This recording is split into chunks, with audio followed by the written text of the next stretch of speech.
Ya, berdasarkan keterbukaan informasi, manajemen menyampaikan stock split dilakukan agar harga saham MLPT menjadi lebih terjangkau bagi investor retail, sekaligus mendorong peningkatan jumlah pemegang saham perseroan.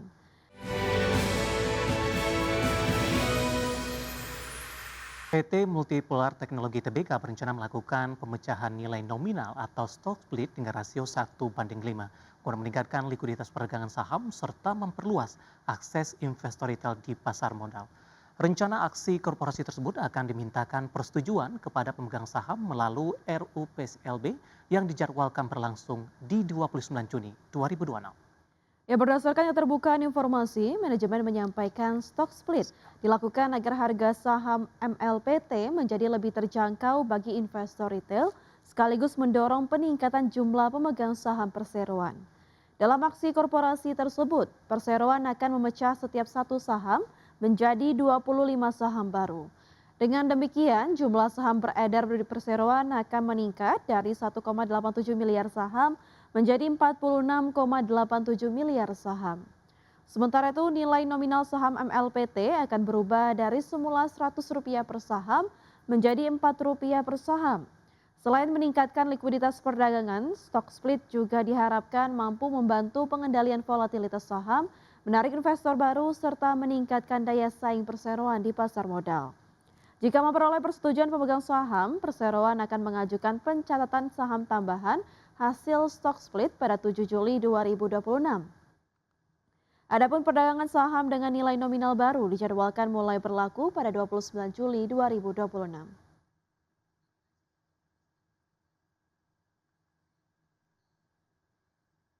Ke informasi selanjutnya, pemirsa, S&P Global Rating memperingatkan bahwa rencana pemerintah Indonesia untuk memusatkan pengendalian ekspor komoditas berpotensi menekan penerimaan negara serta meningkatkan risiko terhadap stabilitas ekonomi makro. Di saat yang sama, Moody's Rating memandang kebijakan tersebut sebagai sentimen negatif bagi profil kredit perusahaan tambang dan berisiko menimbulkan distorsi pasar. Lembaga pemeringkat internasional S&P Global Ratings memperingatkan bahwa rencana pemerintah Indonesia untuk memperketat dan memusatkan pengendalian ekspor komoditas berpotensi menekan penerimaan negara, memperburuk neraca pembayaran, serta meningkatkan risiko terhadap stabilitas ekonomi makro. Sementara itu, Moody's Ratings memandang rencana sentralisasi ekspor komoditas Indonesia sebagai sentimen negatif bagi profil kredit perusahaan tambang dan berisiko meninggalkan distorsi pasar. Meski mengakui langkah tersebut dapat mendukung arus masuk devisa dan memperkuat nilai tukar rupiah, namun di sisi lain Moody's menilai kebijakan itu juga berpotensi membebani sentimen investor terhadap iklim kebijakan secara keseluruhan. Dalam laporan terbarunya, S&P menyebut kebijakan kontrol ekspor yang lebih ketat dapat menghambat arus perdagangan komoditas utama Indonesia terutama batu bara, CPO, dan mineral logam seperti nikel dan ferroalloy. Menurut S&P, pembatasan ekspor berisiko mengurangi pendapatan devisa dan memperlemah posisi eksternal Indonesia di tengah tekanan global yang masih tinggi. Peringatan ini muncul setelah Presiden Prabowo Subianto mendorong kebijakan pengawasan ekspor yang lebih ketat untuk memastikan nilai tambah sumber daya alam dinikmati di dalam negeri. Pemerintah sebelumnya telah memberi sinyal akan memperkuat kendali terhadap ekspor komoditas strategis guna menjaga pasokan domestik dan mendukung hilirisasi industri nasional. Namun pasar khawatir kebijakan tersebut dapat memicu gangguan perdagangan dan menurunkan minat investor asing, terutama ketika harga komoditas global mulai melemah dan permintaan dari China melambat. Berbagai sumber IDX Channel. Sejumlah negara inti anggota OPEC Plus diperkirakan akan menyetujui kenaikan moderat target produksi minyak untuk Juli 2026 dalam pertemuan yang dijadwalkan berlangsung pada 7 Juni mendatang, maksud kami. Melansir dari Reuters, sejumlah sumber menyebutkan target produksi bulanan 7 negara utama OPEC Plus kemungkinan dinaikkan sekitar 188 ribu barel per hari. Namun keputusan final disebut belum ditetapkan. Kenaikan target produksi ini dipertimbangkan meskipun pengiriman minyak dari kawasan Teluk masih terganggu akibat perang Iran dan ketidakstabilan di Selat Hormuz. OPEC Plus sebelumnya mempertahankan produksi tetap stabil pada kuartal pertama 2026. Namun sejak April lalu, kelompok tersebut mulai menaikkan target output setiap bulan meskipun konflik geopolitik terus berlangsung. Besaran kenaikan bulanan juga telah dipangkas sejak Mei setelah Uni Emirat Arab memutuskan keluar dari kelompok OPEC Plus. Namun menunjukkan produksi minyak OPEC Plus turun menjadi 33,19 juta barel per hari pada April 2026 dari 42,77 juta barel per hari di Februari. Produksi negara-negara Teluk tercatat anjlok sekitar 9,9 juta barel per hari.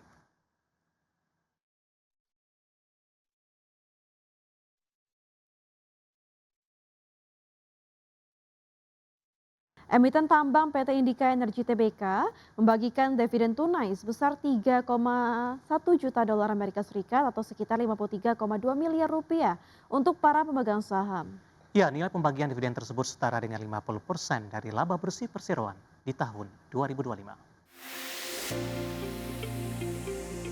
Emiten tambang PT Indika Energi Tbk menebar dividen tunai sebesar 3,01 juta dolar atau setara 53,2 miliar rupiah untuk para pemegang saham. Dividen ini setara dengan 50% dari laba bersih perseroan di tahun 2025. Dalam keterangan resmi, manajemen menyampaikan rapat umum pemegang saham tahunan perseroan memutuskan untuk melakukan pembagian dividen tunai dengan total 3,01 juta dolar atau 50% dari laba bersih tahun buku 2025.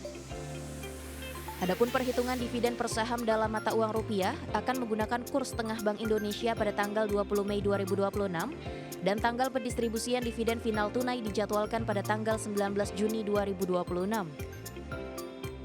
Sementara itu berdasarkan laporan keuangan tahun 2025, Perseroan mencatatkan pendapatan sebesar 2,03 miliar dolar atau setara 33,90 triliun rupiah.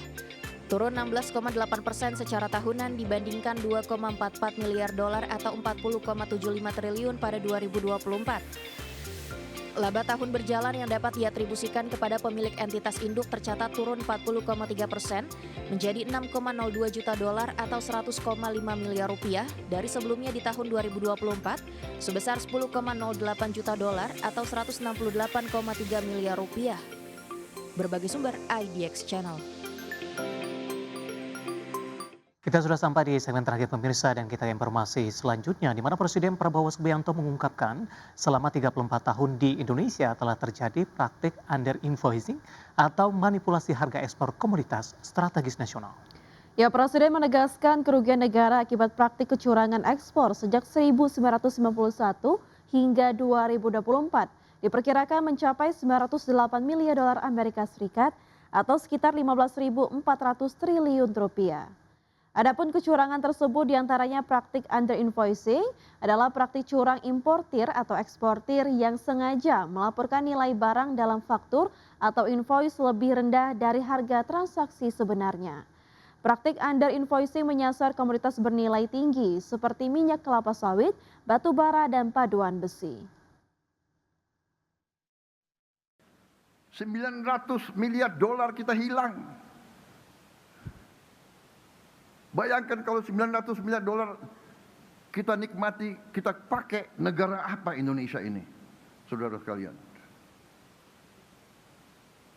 Ada under invoicing, ada under counting, ada transfer pricing, saudara. Banyak di antara kalian senyum, mungkin di antara kalian ada pengusaha-pengusaha juga di ruangan ini. Berarti tahu apa yang saya bicara itu keadaan yang sebenarnya, saudara-saudara sekalian. Kita sudah hitung, kita sudah pakai random, kita tahu bahwa perbedaan antara yang dilaporkan, yang tidak dilaporkan itu sering mencapai 50%.